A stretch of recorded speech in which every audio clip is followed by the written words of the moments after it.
Hi, everybody. Hi, everybody. Hi, everybody, and welcome back to the Talking About the Big Stuff podcast with Michael Cole and Matthew Cravat. I am Michael Cole. And I am Matthew Cravat. Welcome back, everybody. To the world's greatest podcast. Tonight I want to talk about anti-Semitism as a political force in 2025. So, obviously, you know, we've touched upon anti-Semitism in the past. Matthew, as our resident Jew, has actually made a lot of anti-Semitic comments. Token Jew. I don't really want to talk about anti-Semitism itself tonight. I want to talk about how it is leveraged and weaponized in our political landscape, kind of specifically the United States, because we could talk about Israel, obviously, and Zionism, but like how all of that affects us in the United States and how the political landscape is, because unfortunately, we are like intrinsically linked. So like that is American politics. Like even though it's not, it Very is. true. You know. And so like we don't have to necessarily get into Zionism, but I think we're gonna have to talk about it a little bit because Zionism is such a big part of the weaponization of anti-Semitism and of the accusation of anti-Semitism. So, all right, so let's start off with saying, like, obviously, hopefully, if you're listening to this podcast, you're at least semi-aware of the political landscape between what's going on in Israel for the last 2.25 years, or whatever it's been. You don't have to know all about the last 75, 80 years or whatever it's been. We just need since October 7th, essentially. Yeah. And how American politics has largely been shaped by a lot of this. And I think the last 6 months, a lot has ramped up in that. Right now, we're like, I think we mentioned in the past that the Democratic Party and the Republican parties are both kind of split right now, between, Israel supporters and non-Israel supporters. And I'm going to word it that way as much as I can, because I don't think that being an Israel supporter and being If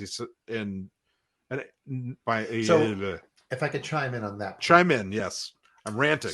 So in recent years, the International Holocaust Remembrance Alliance kind of gave out a formal definition of anti-Semitism.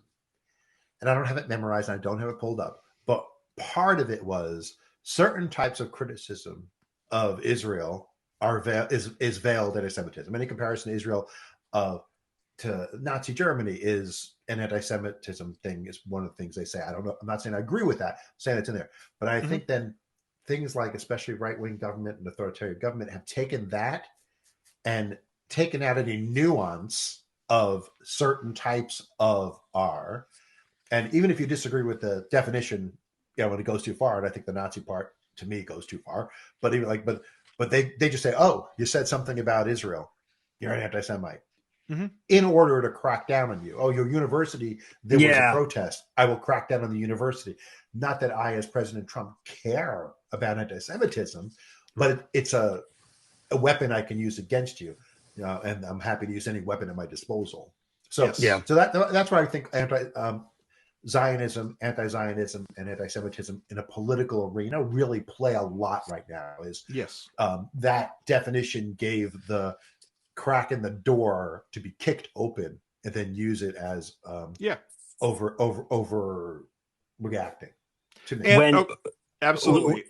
When do you think that all took its highest peak? Well, I mean, so it did. It was 2-3 years ago, I think they did the definition, and there was a lot of buzz online about that, but it was all rhetoric buzz. I think it's really the current administration who have taken it and weaponized it in shutting down universities, Harvard, Columbia, and stuff, saying you allowed someone to say something on campus. Okay. You didn't kick those kids out of school for exercising their freedom of speech. Right. Therefore, I'm going to cast the entire university as anti-Semitic, and anyone who defends them defends anti-Semitism. Right. Which Okay. I don't think Trump gives a shit about one way or the other, but No. it's rhetoric that he could use. Right. And so I think it's really this last year that's been weaponized the most, though it was used kind of as a campaigning point in the year before. Right. So one thing that I saw a video about this 5 or 6 days ago on YouTube, and I'm forgetting who it is. If I remember, I'll credit them later in the edit. But they were talking about, so you both hopefully know who Nick Fuentes is. Only a little. So Alex has had meals with him. Yeah. At Mar-a-Lago.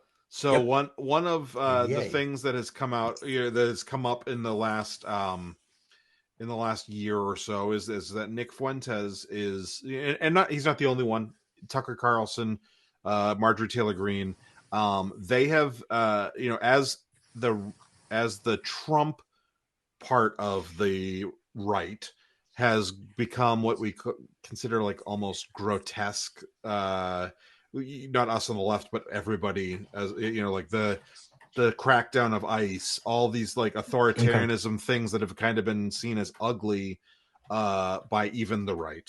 Those things happen, Nick Fuentes and Tucker Carlson and Marjorie Taylor Greene and these other people have been able to realign themselves a bit, even though because they are more extreme in a lot of ways, and they've been able to almost align themselves using using the ideals that have gotten that are come from their anti-Semitism, backing away from the specific anti-Semitic rhetoric, leaning into, so they're anti-Israel because they're anti-Semitic. Yeah. And so they're able to kind of, if they leave the bad parts out of that, like not the bad, you know what I mean? So they're conflating them together when it's convenient. No, well, they're almost like being able to, they're saying less overtly anti-Semitic stuff and behaving anti-Semitically in doing like we're opposing Israel not because we're anti-genocide or anti war crimes or they're anti-Jew. They're anti-Jew. They also happen to be anti-Muslim, but like the Muslim in this situation aren't really a big problem for them. So they're able to just say, okay, well, like I can potentially get some of those people who are on the left. If I can back off of a lot of this stuff, I can get some of the people on the left who are anti-Israel to align with me in these ways, and I can launder my own hateful agenda without having to use the hateful rhetoric anymore. So they've almost gotten to that point where it's on a hateful auto drive. And I'm possibly using really bad like language for this, but not offensive, but just like poorly communicating. It's usual. So, but they're doing, there is this like sense, like, we've been hearing a lot lately about Marjorie Taylor Greene being, like, folklore hero, being somewhat, like, is she straightening out? And it's like, because she's opposed to, because she wants the Epstein list out, and because she wants us to stop supporting Israel. Like, is she becoming more reasonable? And it's like, no, it's just that, like, for once both can be true. You can have a right take but still be a bad person. Yeah, you can know that the sky is blue but think it's because Smurfs are on top of each other's shoulders making a dome. So you come to the right conclusion. That was great. They got gliders and stuff. Yeah. So you can come to the right space lasers. You can come to the right answer by doing the math wrong, essentially. And they are doing that, and they're hoping that everyone's just seeing that they got the answer right, not that they got the math right. Yeah. And I think that that's a thing going on right now that is getting some. I think they're as dangerous as the pro-Israel Trumpers and the pro, Epstein list being kept quiet Trumpers. They just have these new talking points and these new like ways of adjusting to be to like I said, launder themselves into normalcy.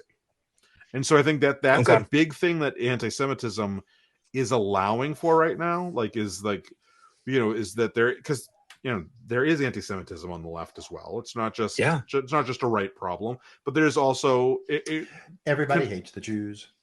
Yeah, that's a simplicity. Tom Lear quote for you. It's a good song. Simplicity and conflation are a really good political tool to get people on your side. Just say like, oh yeah, like just conflate a bunch of issues. Like Matthew's kind of been the most clear of anybody I've heard, which is being anti the Netanyahu regime is not the same as being anti-Zionism necessarily. It's definitely not the same as being anti-Semitic. And so you've got say the word.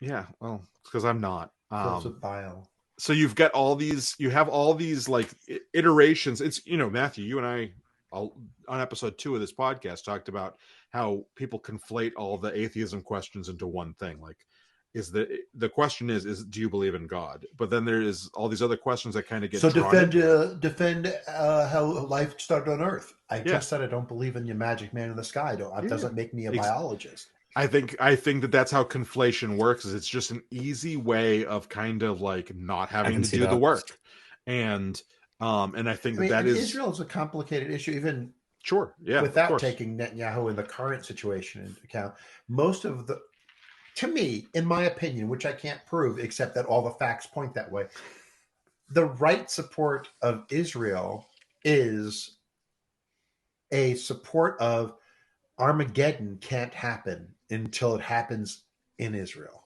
And they want to inflame the fires between Israeli and Palestinian because that can be the fuse that lights the bomb of Armageddon. And that's what they want. The Christian nationalists are living for the end times. And there needs to be an Israel. You can't have the end times without an Israel in their teachings. So I'm glad you bring that Zionist up. Because you need it. If they hate every Jew there, but the Jews need to be there to start the fight. I'm glad you bring that up because that kind of logic and as much as I said, like these people are anti-Semitic, but they're also anti-Muslim, the Nick Fuenteses and stuff. On the other hand, you have pro-Zionists who are anti-Semitic as well, arguably, like because they want the end times, they want that to happen, and that uses the Jews as a pawn in that process or whatever. So there is you can be anti-Semitic on either side of the issue. You can be you can be pro, or like in favor of Jews on either side. You can be Islamophobic, and you can hate both. Right. And so meaning like that ultimately we're talking all about anti-Semitism when so much of this, it doesn't fucking matter if you're anti-Semitic or because ultimately your decision is based on something else. Your decision for me, I don't dislike any individual Jewish person. I don't dislike the Judaism. You haven't met my older brother. I've met both your brothers. But I don't agree with the Netanyahu government. I don't, and I don't know enough about Zionism outside of the current Zionism just means Israel should exist. That's all Zionism means. Right. Yeah. Because in the days before there was a country, that was the movement to fight for there to be a country. Okay. Right. So I'm not necessarily anti that. I think that makes sense. I also can criticize Netanyahu, recognize, right, and still think that Israel has a right to exist, just the way I can be an American and criticize the current administration, but still be someone with national pride because I would like America to be the best it can be. That doesn't mean I have to love how it's currently going. I always say Netanyahu is just Trump shooting guns, which Trump is doing now in small, amounts with the Navy, and God forbid looks like it's going to get worse. But Netanyahu and Trump are the same thing, and it's the same situation. So you can hate all of America because of Trump, and you can hate all of Israel because of Netanyahu. But if you're in America saying, well, one day it can get better, we're going to try to vote him out and try to fix the things he broke. That's how half the Israelis feel. One day we're going to get rid of Netanyahu, and he's going to stand for his crimes, and we're going to make it better. There's protests all the time in Israel. Right.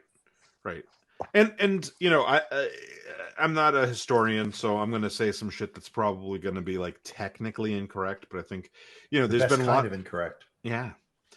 There's been lots of people who, when you're looking at the rise of anti-Semitism in Europe in the late 1800s, leading all the way up to World War II, there was a rise in anti-Semitism, and Hitler knew that was what would be able to unify people. And so, like, did Hitler really give that much of a shit in his hatred for Jews, or did he just see them as a means to getting the power he wanted? And we'll never obviously know 100% for sure on what level, if it was hatred of Jews and what level was power. We're kind of I think it could have been any. It could have been any. But these people today are doing the same thing, where it's like, sure, they probably do genuinely hate Jewish people, but this is as much about manipulating and taking power by what they think is power plays. That's why all of a sudden, these people don't give a shit about Muslims, like the Nick Fuentes people, like those kind of people. Not like, I'm not saying everybody in the situation doesn't, but he doesn't care about Muslims. But talking about little kids being killed is a good tactic to get sympathy on your side, even if you're like, yeah, but they're the wrong kind of little kid, but they are little kid. Like, you know what I mean? Like, there is this. How can you hate kids? Yeah, well, I mean, but you know what I'm saying? It's like, fair I think not to hate kids. It's fair. I'll give you that. Yeah. But the thing is, your expectation is that in his heart of hearts, he could care less how many kids are dying on the West Bank. He can care less how many kids are dying in Gaza. He can care less how many kids are dying anywhere on the planet, except this right moment in time. This specific, why they're dying, it can be used as a talking point. Yeah, right. And if it was, if right he's now, not going to say send them all the food and medicine you can when the shooting stops, like, because doesn't care if they die. Yeah, as long as there's a fight, that's a talking point. Yeah, and so anti-Semitism has not been the same level in America as it was in Europe in the turn of the last century. Before right now. So like, for us, it was black people, like the civil rights. That was the whole Southern strategy and all these other things. Like, is it really a hatred of this group? I mean, don't get me wrong. I'm not trying to we say it's okay. We know your KKK apologetics, that they're not as bad as people think. I know you. No, but my point being, like, it's as much a matter of convenience or political expedience as it is, which arguably makes it worse to me in a lot of ways, because it's like, if you genuinely dislike a group of people, I don't think that's right, but at least you're genuine and you have like. Whereas if you're like, oh, I just don't care enough to like have any morality, I just want to win. And I'm like, it's kind of like, if you don't believe, like, if you're a pundit who thinks that, guns really should probably have like should have some laws to restrain them, but I'm not going to get paid as much, so I'm going to say shit about guns. And even though I don't think it, it's like, well, that's almost worse than that's you pretty just genuinely believe in the Second Amendment. Well, that's like the classic meme of David Silverman, formerly from American Atheist, going, huh? Which, when he was on the Bill O'Reilly show, and it's from the moment when Bill O'Reilly said to him, "Come on, Dave, the tide goes in and the tide goes out, and nobody can explain how that happens. That's God." And that's when Silverman gave him that look. And he didn't give him that look because, oh my God, you're so stupid to think that. He gave him that look because they had talked for 2 hours backstage. And he knew for a fact Bill O'Reilly was not so stupid as to think that. And he was purely saying it for his audience. And he was like, can't believe, how are we supposed to have a conversation when you're playing a character? You're not being yourself. Yeah. And that's a big part of that. I mean, the thing is, the Jews are like meatloaf. I'm going to say Jews are meatloaf. Because when you look at the culinary tastes of America, things come in and out of fashion, but there's always Tuesday night meatloaf is always a standby. There's never a time where you can't say, what are we going to do? You know what? I'll make a meatloaf. And that's always, it's always there when you're done with, I've been eating Italian, I've been eating Korean, I've been eating Thai. You can be anti-black for decades, and you could be Muslim after 9/11, and now it's all anti-Latino. But there's always Jew meatloaf to hate. When you're tired of hating those other groups, you can always come back and hate the Jews, because by their very existence, they're saying your religion is wrong. By their very existence, not accepting your Christ, they inherently are always the bad guy. And really, for me, fucking meatloaf. For me, it was never. I have to agree with your religious takes. but I will fight for your right to have one to practice, because I believe that is the freedom as an American that is bestowed upon you. And which is what I do, right? My activism of fighting separation of church and state. You can't have freedom of religion without freedom from religion. Like, you can't practice your not the mainstream religion if you can only practice what the current president tells you can practice. I mean, yeah. And as a non-Jew that grew up in a very large Jewish area, fucking Jews. I know it was. Oh God. Okay, Mark. It was always difficult for me to understand how a group that has spent so much time demonizing this bunch of folks has now made it vogue to criticize those who criticize them. So the big bad Jews own and run everything. It's easy to take any position. Yeah. These big bad Jews that own and run everything are now these angel children that are just white enough because they don't look foreign. They're perfect, maybe it's like martyr the line characters that the bandits say in Borderlands. When you're mowing them down, every once in a while, one will yell, "Nobody kills my buddies but me." I think it's essentially the same as when we attack someone like Trump, saying that he's being a hypocrite, and it's like, well, he's not really being a hypocrite because his only belief is that he wants what he wants, and so like everything is in support of that. And I think that, and I'm not saying that real anti-Semitism doesn't exist. I absolutely think it does, and I think that a lot of these people are very much real anti-Semites, and I just think that I think that ultimately the thing that they care about is winning. And so if you want to have more money or more power or whatever that thing is, you can use, and like Matthew said, the meatloaf thing is true. Right. That's the thing that it's evergreen. Is we can always whip up, and we Jewish hate, or we can do this, and we can take this side of the situation, and then if we need to, we can step it back and we can say, okay, well, we just don't have to say those parts. They're not denouncing anti-Semitism when they're just saying, okay, well, I'm gonna say I'm anti-Israel. Now, there's plenty of anti-Israel that is not anti-Semitic, but the anti-Semitics can now step back and say, I am anti-Israel because they're bombing children. And they're killing children, and then they're not having to say the overtly hateful part out loud. You can be careful with your phrasing to imply anti-Semitic stuff without saying it. Just like I think some people are not careful with their phrasing and they imply anti-Semitic things without even realizing they are, because they're just not being careful with their phrasing. Yes, yeah. And so we've gotten to this point now where it is more politically expedient now to lay on that side of things. It is. Because if you look at Nick Fuentes and you look at some of these people, they're not saying the anti-Semitic stuff 2-3 years ago or 9 months ago. They've ramped it down because they can all of a sudden appear to some to be reasonable, and we can work with them based on just not saying the most overtly anti-Semitic crap there is, And that's not the same as, I'm not against someone turning around. We talk about what is it? The justice. Restorative justice. I always think redemption, but it's rather than retaliatory.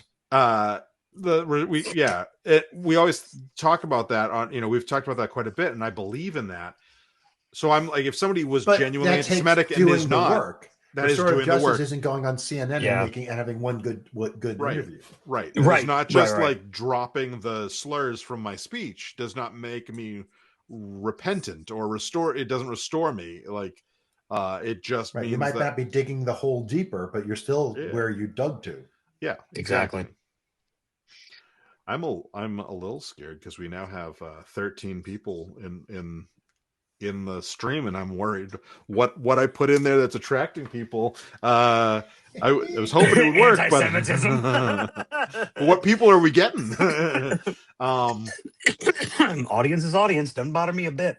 But yeah, so I'll dip into one hot take thing that pisses me off the most is that it frustrates me to no end when Jews are Islamophobic or racist Yeah, or yes, or yes. homophobic or bigoted in any way. And I'm like, when your grandparents went through the Holocaust and you're egging on the next one, that Yeah. like, and I know according to that group, I'm not allowed to say Nazi and Israel at the same time, but I'm talking about Americans. So like my older brother has a friend who lives in Israel now, and the shit he says is just pure fucking propaganda.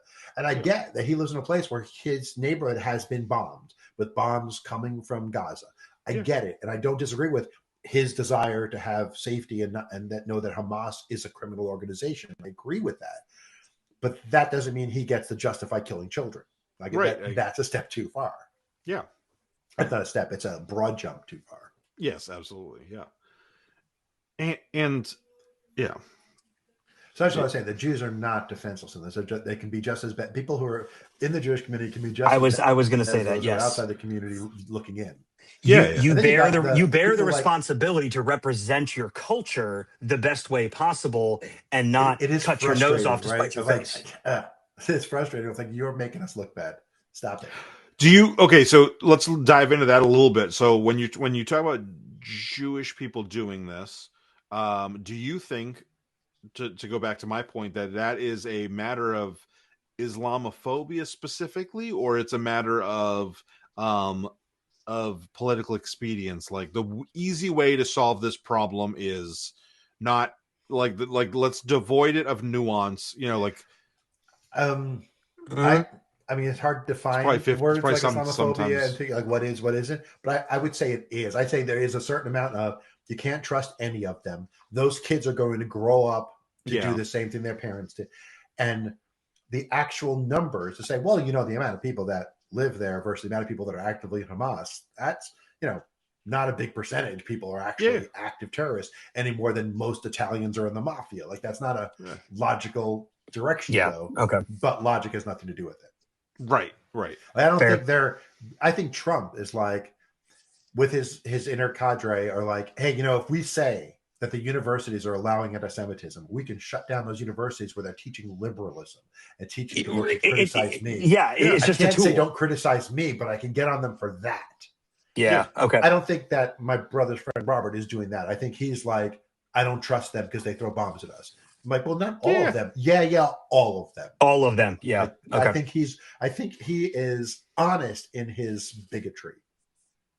And it may not have been as bad when he lived here as when he lives in Israel. Like, maybe it's like born of, I've been mugged 3 times by black people, so now I don't trust black people. No, right. I understand how you got there, but it doesn't match the reality of that was 3 people. That wasn't a race. Right. Okay, so when we talk about that frame. So I will be completely honest and say that I'm very ignorant about the dynamic of that pre-October 7th of the dynamic. How often are the Israelis and the Palestinians engaging in any way on a normal basis, not in a conflict basis? Because you use the mugging. Basis includes a conflict basis.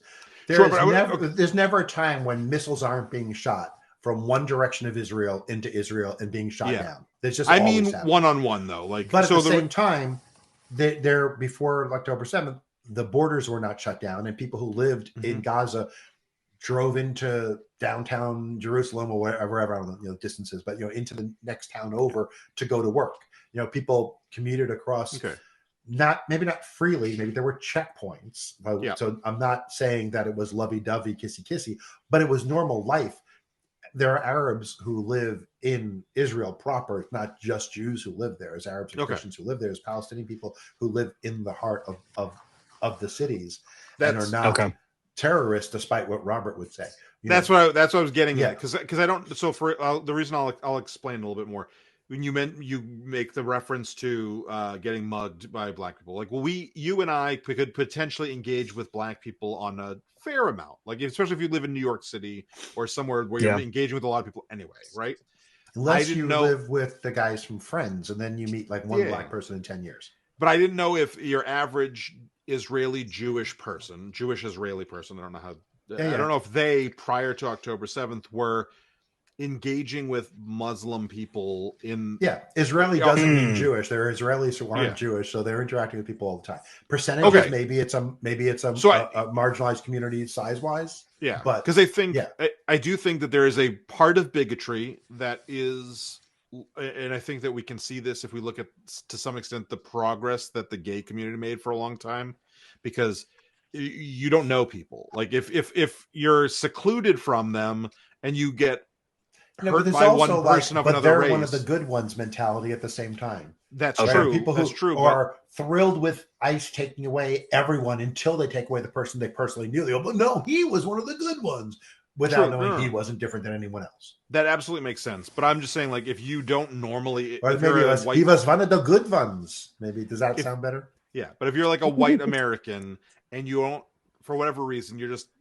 geographically not seeing a lot of Black Americans, and something happens with a Black American, that might be 100% or 50% of the Black people of the group in a different way to you. Right. And so that, and I do think that plays into it. And like when I say the gay rights thing is like, we saw gay rights move forward in I think faster in a lot of ways than a lot of other groups, because your kid could be gay. Your kid can't not typically, your kid's not going to be Jewish or Black if you're not Jewish or Black. Then you wouldn't even consider them really one of them. Right. And so that's why I think it's just like a different kind of bigotry in that way. And it's like, and that's why I was asking that question, because I don't know what those dynamics are. One of my best friends growing up was, his mother was Jewish, his father was Catholic. He was raised Catholic and Italian. Like, the only time we ever went to a temple was for someone's bar mitzvah and stuff. But he used to joke that his left half was Jewish and his right half was Catholic. And he goes, sometimes I just punch myself in the side of the face. And me growing up in an area closer to what Michael had, it's just so different to have like over 50% of your graduating class was Jewish and went to synagogue, and it was just part of the culture to then move down here to the Southeast, and outside of Charlotte, maybe, and a little bit of Greensboro, there really isn't a lot of a Jewish community I see on a regular basis. So I was in a temple. So it's so different. I was in the Jewish deli in New York once, and when I had friends from North Carolina, coworkers up, and I was introducing them to real food, and the waitress nudges me, and she goes, "So where are your friends from?" And I'm like, "North Carolina." She goes, "Oh, I have people in North Carolina," and I went, "Greensboro," and she goes, "How did you guess?" Like, that's where the Jews are. Greensboro and Charlotte. Yeah. So the reason I bring up a lot of that too, though, is like, I didn't grow up knowing a lot of non-white, non-Catholic people growing up. Like, there was like one Black person in my middle school. And then when I went to high school, there was like one or two Black people. I'm not including the guy that's half. So I guess it's 1.5, 2.5. But like my point and so like Logan, for example, knows way more people of color than I did. Our kids know, I would say, Mike and I at least, our kids know more people from more different ethnicities than we knew existed when we were there. Yeah, that's 100% fair. Yeah, like my kids growing up near RTP, and my kids being half Indian. I knew one Indian kid in middle, one Indian boy, one Indian girl in high school. Like no one in elementary, middle. Same. There wasn't except for that kids are starving in India. I didn't know anything about India. And I had two friends, in high school, casual friends. I weren't close friends with them. And then I got to North Carolina, and suddenly I'm in love with an Indian. My mother used to say, besides the fact that we love Madhavi, I never would have experienced the whole culture of food if you hadn't brought her home. Fair. Yeah, I mean, and that's why I'm just not always aware of what other people's experience is with other groups when it comes to like when I just don't know when about the Jewish, and I know that there is a Jewish and Islam conflict historically not in individuals but as like groups, and so I don't know. Yeah, there's a good book you can read about the history of it. It's called the Bible. Well, there's not a whole lot about Islam in my version. Oh, but everything that's the Philistines and all that. That's right. That's all the people who would become the Islam. Right. That's where it leads up to. Mm-hmm. It's exactly where it leads up to. Philistines, Palestine. It's the same word. It literally is. That's where the derivation is. One of you, I can hear Matthew really like delayed. Yeah. So anyway, that's I just think that like the reason this all came up was not only did I watch that video that I mentioned about the laundering of these Nick Fuentes people, but also there was a list of Were they groypers? Oh, is that what they're called? groypers? Yeah, Groypers. Yep. Groypers. yeah. But there was a list that went out that I saw this morning where it was listing people who were anti-Semitic, and like the top A 10. name. Yeah, no, That's it listed, and you got a couple of weeks. no, but it was like the top 10 anti-Semites or whatever. That's one of my favorite David Letterman lists. And Miss From the Home Office. Miss Rachel made the list, and so someone that I follow was like Miss Rachel? Miss Rachel, anti-genocide. She's anti-genocide because she is for all children. Save the children. Which oh no! I mean, the that is so unfortunate. Politicizing a children's show like that is I saw it too. I understand that that's why she's on the list, but they were also saying like, yeah, she's on the list, but like Elon Musk, who did a Nazi salute, isn't on the list, and then refused to apologize. A Roman salute, the same Roman salute that the Nazis used. The Romans weren't great about the Jews either, just so we're clear. Right. The Romans weren't like excellent with the Jews. You ain't lying. Yeah. I'm looking up the TV show Soap. There was a great moment when Bert was traveling through time and they were going to get fed to the lions, the Colosseum, and the guy he was with, the escaped slave he was with, goes, "But wait, we're not Christian, we're Jewish." And the guard goes, "The lions won't mind." Okay. So here's the list. So this is the guy. I'll share this in the. This is going to be in Mike's search history. This is great. Yeah, right. No, I looked on Instagram. The guy that I Next follow. to what is a groiper? This is the guy that I follow is I like him a lot. He's calling all this shit out. So he wrote. So he shares the list, and then he writes, to recap: Nick Fuentes considers Jewish people subhuman, not on the list. Elon Musk repeated the Zig Heil and refused to apologize, not on the list. Donald Trump praised neo-Nazis and repeats anti-Semitic tropes, not on the list. Miss Rachel says we shouldn't bomb or starve children, on the list. On the list. And then he says, anti-Semitism is real, and the shameless hypocrisy of orgs like this make a mockery of it. Pathetic. Now, it was a list made by stopantisemitism.org, and on the list is Tucker Carlson, fair. Miss Rachel is next to Tucker Carlson on this list, on the top 10. I don't know who Guy Christensen is, so I don't know how to defend or attack. Marcia Cross, isn't she one of the Guy Christensen sound like a generic name you'd make up for a Christian? Yeah, it's a Guy Christensen. I mean, like, there's a fair Guy like, Christensen. Tucker Carlson, I think, is so like that's a fair. There's going to be some fair ones on the list, right? But there's also like Miss Rachel. There is Cynthia Nixon. Is she? I don't know. Like, or is she just anti? Or is she just anti? My guess would be she was anti-kill all Palestinians. Yeah, that would be my guess. Yeah, I mean, she might have. I know she was trying to be governor of New York at one point, but like I don't think she's got like that many hot takes. You know, like I don't think she's doing. Protect children should not be a hot take, right? And protect children not the way DJ says it. Protect children the way that real people that don't want children harmed say it. Right.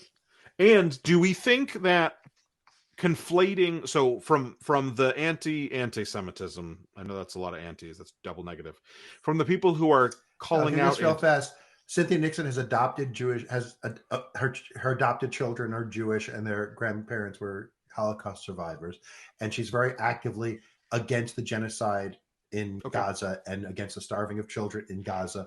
And she's also very active in saying that the right is weaponizing anti-Semitism. Right. Hence her reason to be on the list. So here's another thing another aspect I want to look at real quick is, so do we think when we're talking about people who are calling out anti-Semitism when it's not really anti-Semitism, so the people calling out Miss Rachel, for example, do we think that in doing that, they are helping to enable this whitewashing of the genuine anti-Semitism you know, like, are they? I'd say more than helping to enable. I think they're actively doing it, and that's their goal. Yeah. Okay. I mean, I think they're trying to intentionally conflate people who are attacking Cynthia Nixon for wearing a Palestine logo on the TV show and then making political statements. They know that they're lying when they say I'm aware that and I'm aware that they know whoever put that list together knows they're lying. Like, it wasn't an accident they left off the real anti-Semites. Okay, but my point is, what I was starting to get to, is do you think that they are, in doing that, do you think they are also helping to push the, like, Nick Fuentes whitewash too? Like, not that they're doing it on purpose. I don't think they're purposefully trying to whitewash Nick Fuentes, but by conflating, they're doing a conflation from the other side of things, right? So it's similar to, like, you know, this idea of, like, if we, you know, I don't think this is true, but, like, if we call everyone a Nazi, like, how it takes away the meaning of the word Nazi. Meatloaf, man. Meatloaf. Oh, okay. No matter what they do, the meatloaf is going to be their next generation. Sure. So I don't think anything they do is going to. I'm not saying it's going to make it like, oh, if everyone's anti-Semitic, nobody's anti-Semitic. You know what? In 10 years, people are still going to be anti-Semitic. Like, it's not going to go away. It might be harder. It might be harder to call out because people will say, "Oh, you're calling everyone," which people do, right? Yeah. They say, "Yeah, I understand." You're playing the anti-Semitic card, like they say people play a race card. Doesn't mean that card is really. I mean, maybe sometimes it's played, but it doesn't mean the majority of times it's a card being played. The majority of times it's probably an accurate statement. It doesn't mean it's necessarily meaningful. Yeah, right. Okay. Well, I know that, like, we get accused with the Nazi thing. The right accuses the left of calling everybody a Nazi, but, like, I never thought. I don't like Mitt Romney. I don't like George Bush, but I've never thought they were Nazis. You know, so my argument to my dad was always that the way the right wing is turning against Mexicans and the way they're villainizing immigrants. When W was president, I said W lives in Texas and gets along with Mexicans and likes Mexican people. He speaks Spanish. But when you put someone in his place at the head of the Republican Party who doesn't care about Mexicans, they're going to be the next Holocaust victims. Okay. And then came Trump. Like W was my example of he's so not a Nazi that the problem that's happening is we're setting up the next minority to be Holocausted under him, and nobody's noticing it because he's so clearly not one of them. He's so clearly He's so stupid. Now I can see it. He's not that. Yeah. Now I can see it. Romney is just a callous businessman who wanted to be a white knight, but he's not a Nazi by any means. Like, I don't like them. They're not great people, but they're definitely not Nazis. And, like, so, like, I don't think I am conflating all. I mean, together. I think where they get upset is there's an old saying that if you're at a table with 9 Nazis and you don't get up from the table, there are 10 Nazis at that table. Sure. So there are people who say, well, he never did anything, but if all his friends are Nazis, I don't care if he did it. He's a Nazi too.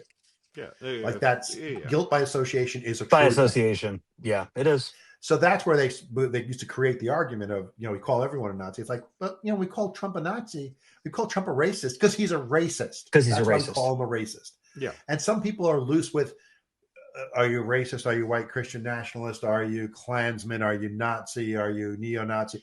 Yeah. We don't need that many descriptors. Right. And maybe you're not technically a Nazi. You're just a racist, anti-Semite, Islamophobe. You're not. Yeah. You didn't join and pay your dues to the Nazi party.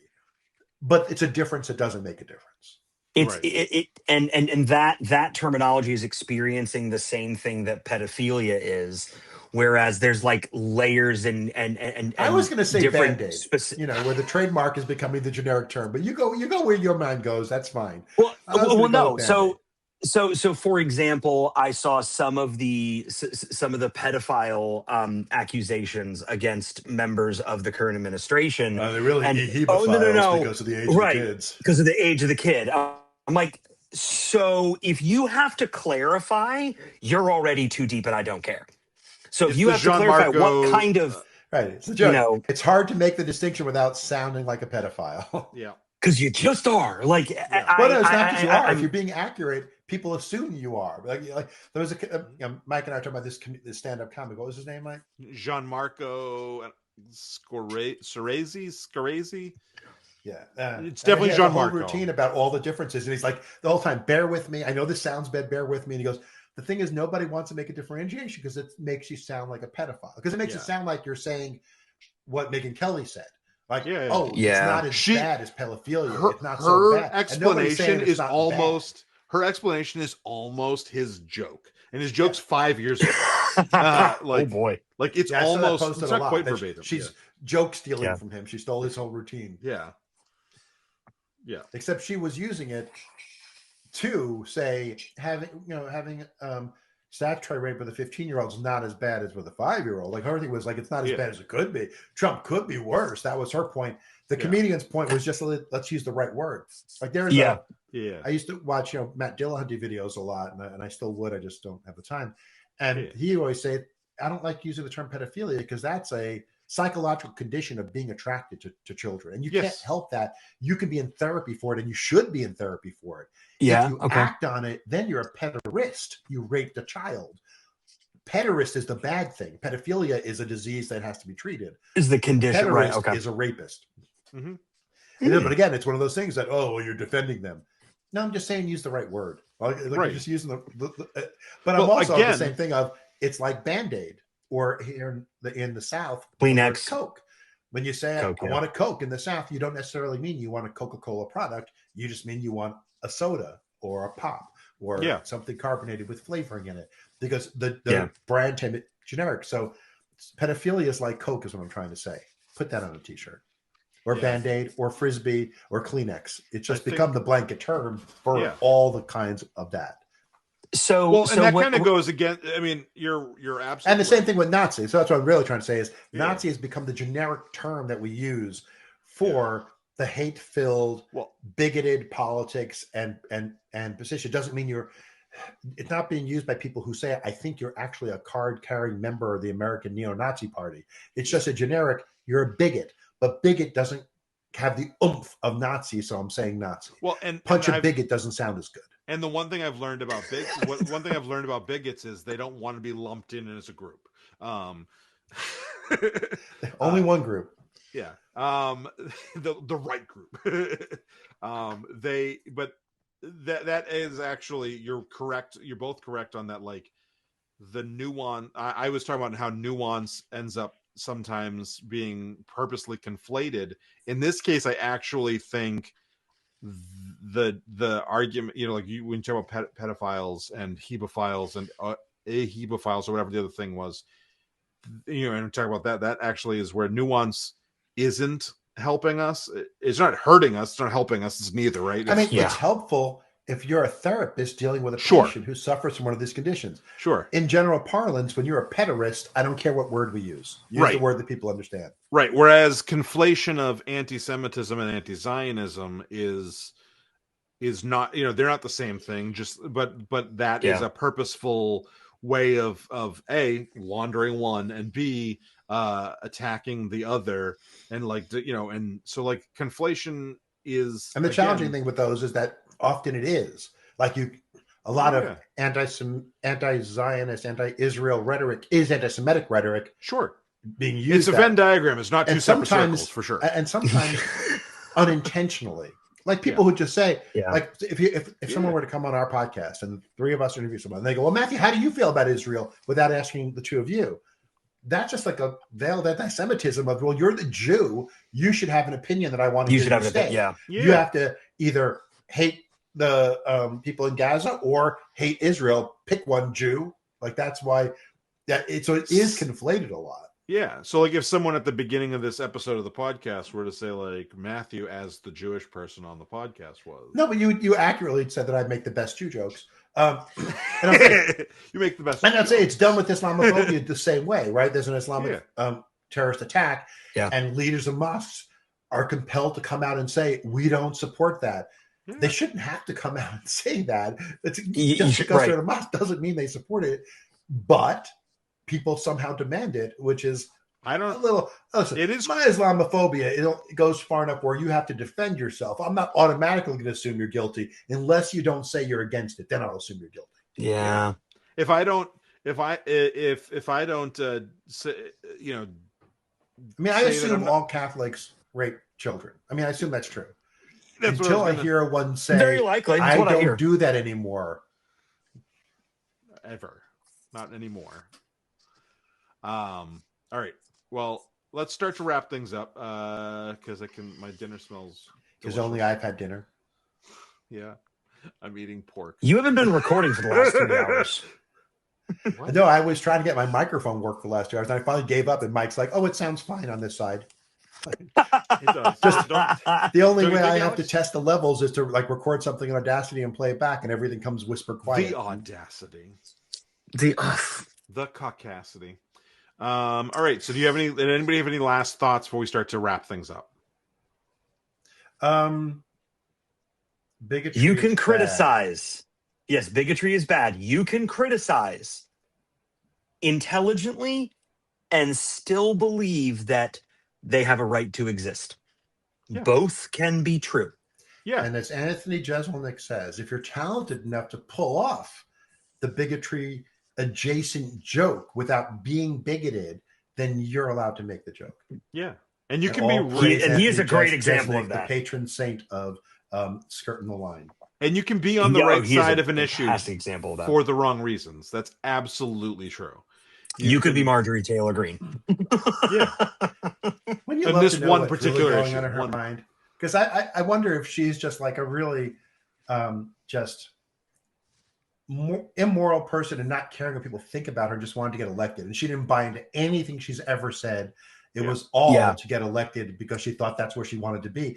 She's been talking for 2 years now of how much she hates the job, how hard the job is, or miserable it is. It's not surprising she quit. And Jewish She space has not liked it. lasers. She's like the joke about the guy who joins the monastery and he has to take an oath of silence. And after 10 years, they say, you can say 2 words. And he says, bed hard. And he goes back to being a monk. And for 10 more years, he's a silent monk, can't say a word. And they say on this 20th anniversary, you could say 2 more words. And he says, food cold. And he works for 10 more years as a monk and he's quiet, he's silent, doesn't say a word. And they bring him in, says, it's your another 10-year milestone. You can say 2 more words. And he goes, I quit. And as he turns to leave, the abbot goes, he was always complaining. So my biggest like example, Matavi says. you're right, the gazpacho police. My biggest That's 'cause example she's of dumb, the not because differences. she's not a hateful The person. big difference between Marjorie Taylor Greene and Lauren Boebert is if they both had a gun to their head, Lauren Boebert will take the shot because she believes everything that she says, no matter how crazy it is. Marjorie will crack and say, I'm sorry, it was all a bit, I don't really mean it. That is the difference between the two of them. I really thought you were going to talk about her jerking off the gun for a second, but I'm glad you went. She would deep throat the gun so it was too wet to fight. She would just be like, Beetlejuice, Beetlejuice, Beetlejuice. I love it when that creator had her sign the playbill. They're like, here, I want this signed, and it was the playbill for Beetlejuice that night. They gave her one to sign. It was great. Oh my God, it was made great. the gazpacho police comment in the chat, and I'll say, anyone who likes cooking videos and remembers the gazpacho comment from Madge Tadge Padge, search YouTube for Season Liberally Gazpacho, and Cecil something Italian does a great recipe for gazpacho, but mocks her through the entire narration of the recipe. Oh, that's fantastic. Nice. All right, and then let's start wrapping things up now. Cool. To wrap things up, I'd like to say, hey, those of you watching the current live stream, like the stream. I'm the only one who did, so you watching it should do it. If you're watching a reposting of this or pieces of it, please like them, please comment on them, please make non-anti-Semitic references in the comments. We don't need your bigotry. We don't need engagement that much. No bigotry, but feel free to participate in the discourse. Follow our page, ring the bell if you are so inclined, so you know when we go live. And like Ricochet Rita, you can jump on every week. And if you prefer to use your auditory senses, then listen to us on a podcast. And if you are listening to us, not watching us, Michael, how could they show us support that way? You could give us 5 stars. You could give us a thumbs up, a plus. There's the plus sign on Apple podcasts, but whatever your podcast app of choice, just do what it allows you to do. Give us a review or whatever. And if you want to give us money, There money, are you say? options. There's a way to give us money for this? There is a way to give us money. You can go on to patreon.com/talking about the big stuff. On there, you will get access to, you'll get updates on these live streams. Although, if you're following the YouTube channel, you'll get those anyway, right? You will also, you'll get access to the edited episodes, edited so that the ums and the weird pauses and the references to talking over shit. each other. We separate that out. We'll do a little bit of cleanup for you so that you're not just listening to the full rant. That is available early for $1. 4 days early. That's at 25 cents a day.